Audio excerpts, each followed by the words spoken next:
Uyalmaysanmi Allohdan? Shuncha ne'matni berib qo'ysa, namoz o'qimaysanmi? Shuncha in'omlarini behisob qilib ustingga to'kib qo'ygan, sochib qo'ygan bo'lsa, Allohga itoat qilmaysanmi? Allohdan uyalmaysanmi? Va kana fadlullohi alayka azima. Allohning sizga qilgan fazli marhamati ulug' bo'ldi.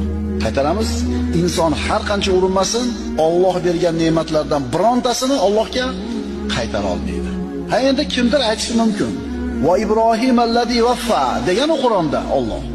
Vafo qilgan Ibrohim deyapti Alloh. Vafo qilgan ekan u.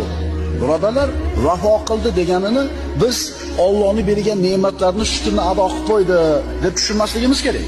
Nima degani Ibrohim vafo qildi degani? Bu degani Alloh Ibrohim alayhisalomni sinadi, yelkasiga taklifotlarni zimmasiga yukladi. Bu ulug' payg'ambar zimmasidagi hamma narsani ado qildi. O'zini itoat qilaman degan ahdiga vafo qildi, buyruqlarni bajardi.